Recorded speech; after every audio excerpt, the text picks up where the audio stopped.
Hey, what's up, YouTubers? It's me again, Brian, aka Gamer55551, and I am back with a video game review. And for this review, I am going to give my thoughts on the game for the Nintendo Switch, Penny Punching Princess, as I said, for the Nintendo Switch. Also available, if I could be wrong on this though, for the PlayStation Vita for digital only. And if you're interested in some gameplay footage though, I'll have a link in the description of this video and you can check it out as well.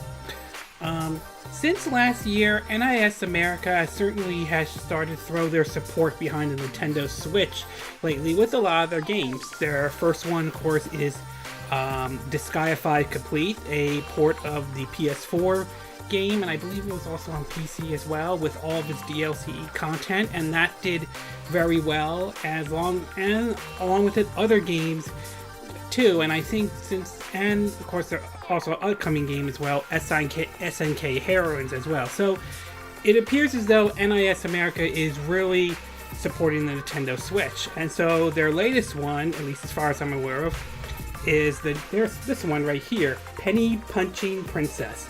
And while it looks absurd and maybe sounds weird, it is surprisingly a fun game, depending on if it's the kind of game you're into, if you're into those kind of niche titles. So why don't we get started with our pros and cons? We'll start first with our pro.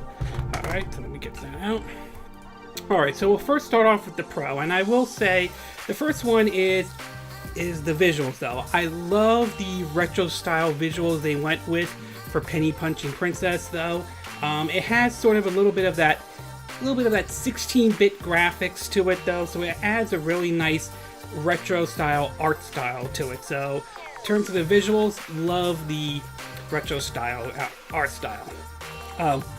Next one I want to talk about is the gameplay, and it's basically a fun top-down 2D, I think the term is dungeon crawler or brawler if you want to look at it that way, where basically you're moving Penny Punching Princess around and beating up the baddies in the game though. So in terms of the gameplay mechanics, it's simple, at least as far as I could tell. They are simple and pretty fun too for a classic, from somewhat of an old school 2D brawler. So I love the top-down 2D brawler concept they have for the game.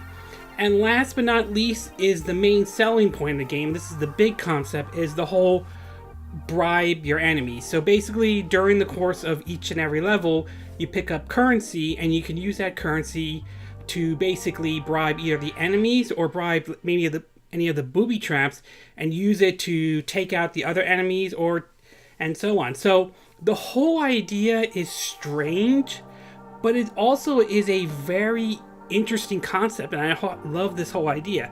Now granted, you can't use your calculator on all the enemies. Every time you bribe an enemy or something like that, the calculator goes down in a cooldown period. You have to wait a little bit for it to recharge, and you also have to make sure you have the right amount of currency to basically bribe either the enemies or the booby traps. So you guys sort of keep that in mind. But overall, the whole concept is just really neat, and I like the idea. So I love the whole bribing the enemy concept indeed.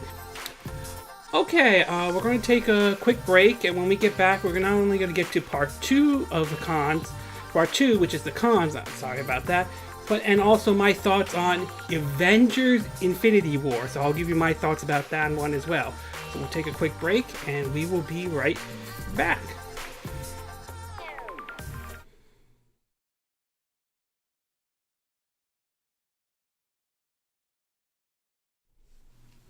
Okay, and we are back with part 2 of our video review of Penny Punching Princess for the Nintendo Switch. Try saying that name 3 times.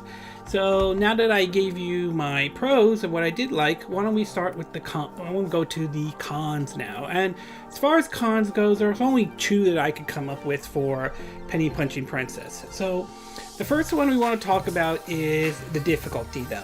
Now, as I said earlier, the game is fun. It's a fun top-down 2D brawler, and that is true, and that still holds though. The game is still fun though, but there are times when it can get difficult though, if you're not careful in terms of, if you're not careful in terms of leveling up your character and so on. Some of the enemies can be a bit brutal, so the game can be difficult at times, though. For me, it didn't feel like I was being turned off by the game. I mean, yes, there are sometimes frustrated moments, but nothing that turned me away from the game or anything like that. But it is worth pointing out the game can be difficult at times. And last but not least, there is one flaw I have with the whole concept of bribing of the enemies, which, again, I have nothing wrong with it. I love the concept and everything like that. But at the same time, it can also lead to some frustrated moments because of the fact that you have to enter in a certain amount to bribe the certain enemies. So, like, for example, if one enemy costs like 100 coins, though, sometimes if you're being swarmed by enemies or booby traps and you're sort of caught in the corner, it can be difficult at times to enter in the number. If there is a way around this, though, one option you can do is push, I believe, and this is for the Switch version, let's see, what's it called again? I know it's the ZR button. And your character will automatically enter in that proper number to bribe that certain character. So there is sort of a way around it, though, but at the same time, punching in the numbers in the calculator overall can lead to some frustrating moments during battle. So it can be a bit troublesome at times. Again, I don't hate the concept. It's just that there are some moments when it does get a little bit frustrated, especially the whole punching the numbers in the calculator in general. Overall, Penny Punching Princess is surprisingly a very fun title. Indeed, I like the whole art style, I like the whole concept of bribing your enemies and so on, though. I mean, it's not a AAA title, it's a niche title, and that's pretty obvious. But nevertheless, it is a fun niche title, and it is a title that I do enjoy, though. So if you're a fan of NIS America and you're looking for an interesting niche title to try, then I would suggest giving Penny Punching Princess a go at it, though, okay? It may not appeal to everyone, but it is a title I definitely enjoy playing on the Nintendo Switch. Okay, before I end this review, I do want to give my thoughts on the movie Avengers Infinity War, which I saw today. And in the rarest occasions possible, I saw it twice. Once by myself to go to the IMAX to see it, and then the second time because my brother wanted to see it as well, so I went with him as well. So I rarely do that. And pardon my language indeed, but holy fucking shit, that was a movie right out of the gate, though. Oh my god, it was like edge of your seat, and the way they portrayed Thanos in that movie is unbelievable. Josh Brolin, if I'm saying the name correctly, I believe he's going to play Cable in the upcoming Deadpool 2 movie, though, really nailed it as Thanos. He was like this creepy, very creepy, evil person in a way. And I'm not going to spoil the movie or anything like that, but I will say, though, it's going to be very interesting. The way the movie ends, it's going to be very interesting to see how Avengers 4 plays out, which will be out next year, though. A couple of things is that there are deaths in the movie, though. Some I thought was coming, and I figured that this was bound to happen. Others, I was a little bit surprised to see happen as well. So there are deaths in the movie. I'm not going to say who, but there are certainly deaths. And the fight scenes in the movie were great. It was like awesome. I mean, this is just this is like 10 years build up to this event, for this event to happen, though. It is just so amazing. And you know what even makes it even more amazing, and I know some people will hate me for saying this, though, is that DC had an opportunity to them. They had the absolute opportunity to do what Marvel couldn't do at the time, which is create a cinematic universe. And they screwed it up.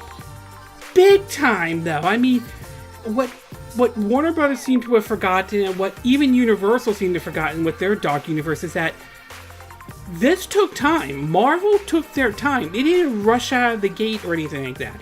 They made sure that their films were standalone films completely. Now, there are some interconnection, and that's fine, but they made sure that the film was its own film. I mean, yes, Black Panther has some interconnection with the MCU, but they also made sure that was its own film. Same with Captain America, same with Iron Man, same with Doctor Strange, and so on. Same with Guardian of the Galaxies as well. So, it just amazes me that 10 years, the MCU has been going strong. Meanwhile, DC has struggled with their DCEU, though some of the blame does fall on Zack Snyder, I believe a good chunk of it falls on the higher ups at Warner Brothers, and Universal has had their problems. I mean, the only other cinematic universes that I could think of that have had at least better success would be, I think, the Annabelle cinematic universe. I think that one's based off, the horror films to be exact. And the Cloverfield cinematic universe. I mean, they're not on the same level as the Marvel cinematic universe, but they have been able to find their own success, mostly because they're taking it one step at a time, and so on. And I think that should have been a lesson to a lot of other studios that have been trying to jumpstart their cinematic universes, that you can't rush it. You gotta take your time. You gotta give something that will hook people in, to make them come into the theaters to see this movie, to be invested into the cinematic universe.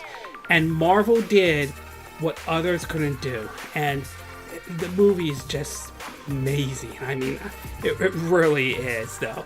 I am very curious to see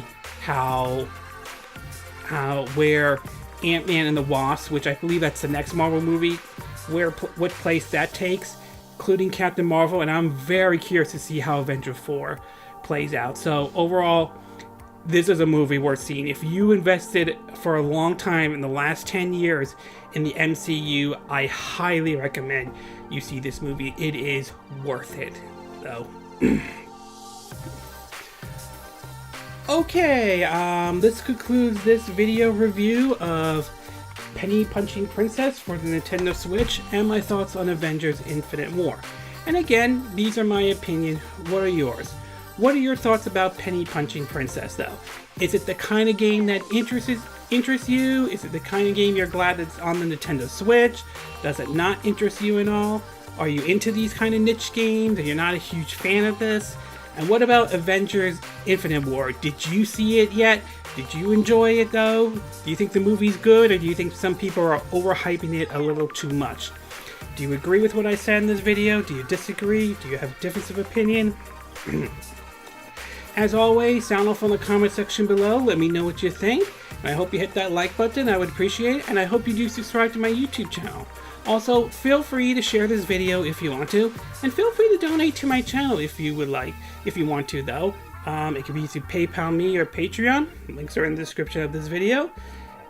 Excuse me. And I will see you again next time when I do another video. Hopefully that'll be soon. Until then, from Southern California, I wish you all a good evening then. Bye!